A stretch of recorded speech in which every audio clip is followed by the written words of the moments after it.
नमस्कार दोस्तों, आपके अपने चैनल हमारे संस्कार में आपका बहुत बहुत स्वागत है। आज हम आपके लिए लेकर आए हैं चैत्र मास में पड़ने वाली कामदा एकादशी के व्रत की कथा। लेकिन उससे पहले अगर आप हमारे चैनल पर नए हैं और अभी तक चैनल को सब्सक्राइब नहीं किया है तो आप सभी से निवेदन है, प्लीज़ हमारे चैनल को सब्सक्राइब करें, वीडियो को लाइक करें, ज़्यादा से ज़्यादा शेयर करें ताकि इन कथाओं के श्रवण का लाभ और लोगों को भी मिल सके। बेल आइकन को दबाना ना भूलें ताकि हमारी आगे आने वाली हर वीडियो की जानकारी आपको नोटिफिकेशन के जरिए मिल जाया करे। कमेंट्स बॉक्स में ओम नमो भगवते वासुदेवाय नमः, हर हर महादेव लिखना ना भूलें। आपका ये छोटा सा प्रयास हमारी बहुत मदद करता है, इसीलिए आप सभी से निवेदन है, प्लीज़ अपना प्यार और सहयोग हमें ऐसे ही देते रहें। परम पिता परमेश्वर की कृपा आप सभी पर हमेशा बनी रहे, आपके घर में अन्न धन के भंडार भरे रहें। जैसा कि नाम से ही जाहिर होता है कि कामदा एकादशी सभी मनोकामनाओं को पूर्ण करने वाली है। कामदा एकादशी का व्रत 8 अप्रैल को रखा जाएगा। इस दिन भगवान विष्णु की पूरे विधि विधान से पूजा की जाती है और व्रत भी रखा जाता है। हर साल चैत्र महीने के शुक्ल पक्ष की एकादशी को कामदा एकादशी का व्रत होता है, क्योंकि यह एकादशी कामदा एकादशी के व्रत के नाम से ही जानी जाती है। इस दिन भगवान विष्णु की पूजा की जाती है। ऐसा माना जाता है कि कामदा एकादशी पर व्रत रखने और पूजा करने से घर में सुख, शांति और धन तथा खुशियां मिलती हैं। मान्यता है कि कामदा एकादशी का व्रत करने वालों को भगवान विष्णु अपने आशीर्वाद के रूप में उनकी सभी मनोकामनाओं को पूरा करते हैं। इस दिन विशेष रूप से भगवान विष्णु की पूजा करने का विधि विधान है। चलिए हम आपको जानकारी देते हैं कि कामदा एकादशी की तिथि कब से कब तक है, और उसके साथ साथ ही हम आपको यह भी बताएंगे कामदा एकादशी का क्या महत्व है और इसकी पूजा विधि क्या है और इसकी मान्यताएं क्या हैं। वैदिक पंचांग के अनुसार कामदा एकादशी का व्रत 8 अप्रैल को किया जाएगा। चैत्र माह के शुक्ल पक्ष की एकादशी तिथि 7 अप्रैल को रात 8 बजे से शुरू होगी। यह तिथि अगले दिन 8 अप्रैल को रात 9:12 पर समाप्त हो जाएगी। सनातन धर्म में उदया तिथि को बहुत ही विशेष माना जाता है, इसीलिए कामदा एकादशी का व्रत 8 अप्रैल को ही रखा जाएगा। अब हम बताते हैं एकादशी के महत्व के बारे में। एकादशी का व्रत बहुत ही विशेष माना जाता है। ऐसा मान्यता है कि इस व्रत को करने से जो व्रत करने वाले भक्त हैं उनके सारे पाप धुल जाते हैं और उनका शमन हो जाता है, और पाप धुलने के साथ साथ ही उनकी सभी इच्छाएं भी पूर्ण होती हैं और जीवन में सुख समृद्धि का वास रहता है। इस दिन भगवान विष्णु की पूजा विधि विधान से की जाती है और कई लोग तो श्री हरि को खुश करने के लिए कई उपाय भी करते हैं, जिन्हें कि एकादशी के टोटके कहा जाता है। इस दिन भगवान विष्णु के मंत्रों का जप करने का खास महत्व बताया गया है। कामदा एकादशी पर दान पुण्य का भी महत्व शास्त्रों में बहुत ही विशेष बताया गया है। इस दिन अगर कोई व्यक्ति सच्चे दिल से कुछ चीज़ें दान करता है तो भगवान विष्णु उसकी हर इच्छा पूरी करते हैं, और ऐसा कहा जाता है कि कोई 1 रुपया दान करता है तो उसे उसका 10 गुना फल मिलता है। ऐसा माना जाता है कि दान करने से भगवान विष्णु प्रसन्न होते हैं और भक्तों को मनचाहा फल देते हैं। अब चलिए बता देते हैं एकादशी की पूजा विधि के बारे में। कामदा एकादशी पर भगवान विष्णु की पूजा की जाती है। इस दिन सुबह उठकर स्नान और अपने रोज के कामों से निवृत्त होकर लकड़ी की चौकी पर पहले गंगा जल छिड़कें, उसे शुद्ध कर लें, फिर पीला कपड़ा बिछाएं, क्योंकि पीला रंग विष्णु जी को अति प्रिय है। उसके ऊपर आपके पास जो भी उपलब्ध हो विष्णु जी की प्रतिमा, मूर्ति या तस्वीर, उसे स्थापित करें। फिर उन्हें फल फूल और पंचामृत अर्पित करें। शुद्ध घी का दीपक जलाकर व्रत का संकल्प लें और व्रत रखने के बाद कथा पढ़ें। व्रत के बाद ब्राह्मण या गरीब को भोजन करवाएं और अगले दिन द्वादशी तिथि में व्रत खोलें, यानी कि द्वादशी तिथि के रहते रहते ही व्रत खोल लें, नहीं तो आपका व्रत खंडित माना जाता है। अब एकादशी का पारण समय क्या है। कामदा एकादशी का व्रत रखने वाले लोग 9 अप्रैल को व्रत का पारण करेंगे, यानी कि अपना व्रत खोलेंगे, और व्रत का पारण करने और व्रत खोलने का शुभ समय सुबह का 6:02 से 8:34 तक है। व्रत खोलने के बाद अनाज और पैसे का दान करना अति शुभ माना जाता है। लेकिन एक बात का विशेष ध्यान रखिएगा कि हरिवासर के समय व्रत नहीं खोला जाता। उस समय आप पूजा पाठ दान पुण्य कर सकते हैं, लेकिन व्रत नहीं खोल सकते। इसीलिए इस बात का विशेष ध्यान रखें। चलिए अब हम आपको सुनाने जा रहे हैं कामदा एकादशी की व्रत की कथा। युधिष्ठिर बोले, हे वासुदेव, आपको बारंबार नमस्कार है कि हम आपसे सभी एकादशियों के व्रत की कथा सुन चुके हैं और उनके नाम के बारे में भी जान चुके हैं। लेकिन अभी मेरी तीव्र इच्छा है कि आप चैत्र मास के शुक्ल पक्ष में किस नाम की एकादशी होती है उसका भी वृतांत कहें। तब भगवान श्री कृष्ण बोले, हे राजन, एकाग्रचित होकर यह प्राचीन कथा सुनो जिसे वशिष्ठ जी ने राजा दिलीप के पूछने पर कहा था। तब वशिष्ठ जी बोले, हे राजन, चैत्र शुक्ल पक्ष में कामदा नाम की एकादशी होती है। वह परम पुण्यमयी और लाभदायी होती है। वह पापों के लिए तो दावानल के जैसी है, उन्हें सभी को जलाकर नाश कर देती है।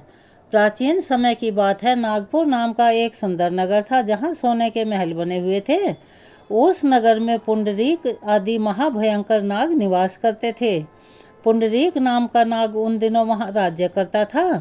गंधर्व, किन्नर और अप्सराएं भी उस नगरी में रहा करती थी। वहाँ एक श्रेष्ठ अप्सरा थी जिसका नाम ललिता था। उसी के साथ एक गंधर्व भी रहा करता था जिसका नाम ललित था। वे दोनों पति पत्नी की तरह से रहते थे, यानी कि वे पति पत्नी थे। दोनों ही परस्पर काम से पीड़ित रहा करते थे। ललिता के हृदय में सदा पति की ही मूर्ति बसी रहती थी। वह ललित के हृदय में सुंदरी ललिता का नित्य निवास था। एक दिन की बात है, नागराज पुंडरीक राज्यसभा में बैठे मनोरंजन कर रहे थे। उस समय ललित का गान हो रहा था, किंतु उसके साथ उसकी प्यारी पत्नी ललिता नहीं थी। गाते गाते उसे अपनी प्यारी पत्नी ललिता का स्मरण हो आया, अर्थात वो याद आ गई। अपनी प्यारी पत्नी के विचारों में डूबते ही उसके पैरों की गति अचानक रुक गई और उसकी जीभ लड़खड़ाने लगी। नागों में श्रेष्ठ कारकोटक को ललित के मन की स्थिति का आभास हो गया। अतः उसने राजा पुंडरीक को उसके पैरों की गति रुकने और गान में त्रुटि होने की बात बता दी। कारकोटक की बात सुनकर नागराज पुंडरीक की आंखें क्रोध से लाल बबूल हो गई और उसने गाते हुए कामातुर ललित को श्राप दे दिया कि हे दुर्बुद्धि, तू मेरे सामने गान करते समय भी पत्नी के वशीभूत हो गया, इसीलिए तू अभी राक्षस हो जा। महाराज पुंडरीक के इतना कहते ही वह गंधर्व राक्षस बन गया। उसका मुख भयंकर, विकराल आंखें और देखने मात्र से वह भय उपजाने वाला, यानी कि उससे भय लग रहा था। ऐसा राक्षस होकर वह कर्म का फल भोगने लगा। ललिता अपने पति की विकराल आकृति को देखकर मन ही मन बड़ी परेशान हुई और उसे बहुत दुख हुआ। भारी दुख से वह कष्ट पाने लगी। सोचने लगी कि मैं क्या करूं, अब कहाँ जाऊं, मेरे पति पाप से कष्ट पा रहे हैं। तभी वह घर से निकलकर रोती हुई घने जंगलों में अपने पति के पीछे पीछे घूमने लगी। वन में उसे एक सुंदर आश्रम दिखाई दिया जहाँ पर एक मुनि बड़ी ही शांत मुद्रा में बैठे हुए थे। किसी भी प्राणी के साथ उनका कोई बैर विरोध नहीं था।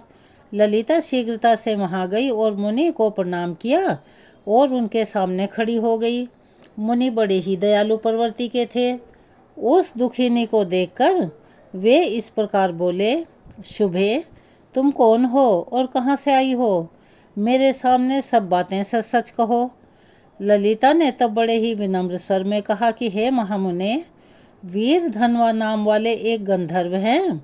मैं उन्हीं महात्मा की पुत्री हूँ और मेरा नाम ललिता है।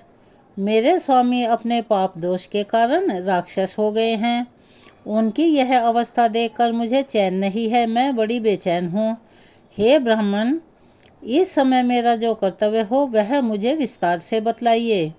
विप्रवर, जिस पुण्य के द्वारा मेरे पति इस राक्षस योनि से छुटकारा पा जाएं, आप उसी की आज्ञा दीजिए और मुझे उपदेश कीजिए।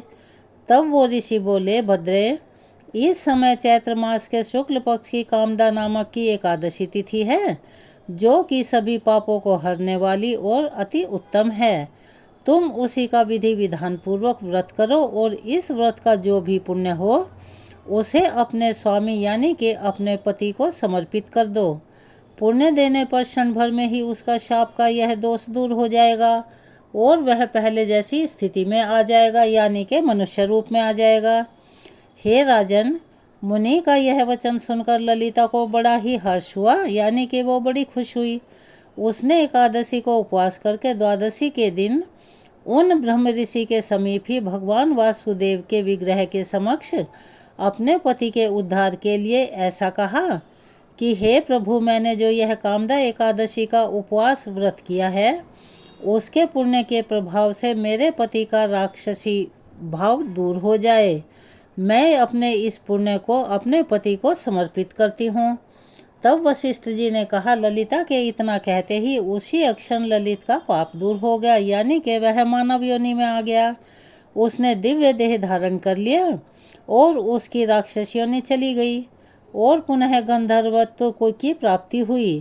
हे राजन, जैसा कि कामदा एकादशी को बहुत ही पुण्यमयी और लाभदायी बताया जाता है, उसके प्रभाव से वे दोनों पति पत्नी कामदा के प्रभाव से पहले की अपेक्षा और अधिक सुंदर रूप धारण करके विमान पर आरूढ़ होकर अत्यंत शोभा पाने लगे। यह जानकर इस एकादशी के व्रत का यत्नपूर्वक पालन करना चाहिए। मैंने लोगों के हित के लिए तुम्हारे सामने इस व्रत का वर्णन किया है। कामदा एकादशी ब्रह्म हत्या आदि जैसे पापों और पिशाचत्व यानी के पिशाच योनि आदि दोषों का नाश करने वाली है। हे राजन, इसके पढ़ने और सुनने से 1000 वाजपेयी यज्ञों का फल मिलता है। जो भी भक्त इस व्रत को भक्ति भाव से करते हैं, इस कथा को पढ़ते हैं, सुनते हैं या फिर दूसरों को सुनाते हैं, उन्हें 1000 गौदान के बराबर फल मिलता है। लेकिन एक बात का ध्यान रखें कि इस व्रत को करने के बाद अनाज, वस्त्र या धन जैसी भी आपकी क्षमता हो उसका दान अवश्य ही करना चाहिए, क्योंकि इस दिन का दान पुण्य अक्षय पुण्य की प्राप्ति करवाता है। अक्षय यानी कि कभी ना खत्म होने वाला पुण्य। भगवान से प्रार्थना है कि हे प्रभु, इस कथा को कहने वाले, सुनने वाले और हुंकारा भरने वाले सभी पर अपनी कृपा हमेशा बनाए रखना। अब हम आपको सुना रहे हैं एकादशी से जुड़ी हुई एक और पौराणिक कथा। यह कथा महाभारत के से संबंध रखती है। महाभारत के समय की बात है, जब पांडव वनवास में थे। एक दिन धर्मराज युधिष्ठिर ने भगवान श्री कृष्ण से पूछा कि हे माधव, कृपया हमें ऐसा व्रत बतलाइए जिससे हम अपने सभी पापों से मुक्ति पा सकें और मोक्ष को प्राप्त कर सकें। तब भगवान श्री कृष्ण ने युधिष्ठिर को एकादशी व्रत का महत्व बताते हुए एक कथा सुनाई। उन्होंने कहा, हे युधिष्ठिर, सतयुग में महीध्वज नामक एक धर्मात्मा राजा थे। उसके छोटे भाई वज्रध्वज ने ईर्ष्या के कारण उन्हें मार डाला और उसके शरीर को पीपल के पेड़ के नीचे दफना दिया। राजा महीध्वज की आत्मा उस पीपल के पेड़ में वास करने लगी और बहुत ही दुख भोगने लगी। भगवान श्री कृष्ण ने आगे बताया, एक दिन उस वन में वाल्मीकि ऋषि आए। उन्होंने उस आत्मा की व्यथा को समझा और राजा महीध्वज की आत्मा को शांति दिलाने का संकल्प लिया। वाल्मीकि ऋषि ने माघ मास के कृष्ण पक्ष की एकादशी का व्रत किया और उसकी पुण्य फल से उस आत्मा को मुक्ति दिलवाई। तब से यह माना जाता है कि एकादशी व्रत रखने से सभी पापों से मुक्ति मिलती है और आत्मा को मोक्ष की प्राप्ति होती है। फिर भगवान श्री कृष्ण ने कहा, जो व्यक्ति एकादशी के व्रत को विधि विधान पूर्वक करता है उसे धन धान्य सुख और समृद्धि प्राप्त होती है। इस व्रत के प्रभाव से व्यक्ति के सभी पाप समाप्त हो जाते हैं और उसे विष्णु लोक में स्थान मिलता है, यानी कि वो बैकुंठ में चला जाता है। इस प्रकार एकादशी व्रत का महत्व जानकर युधिष्ठिर और उसके सभी भाइयों ने श्रद्धा पूर्वक एकादशी का व्रत किया और भगवान श्री कृष्ण की कृपा से उनके सभी कष्ट दूर हो गए और मुक्ति की प्राप्ति हुई।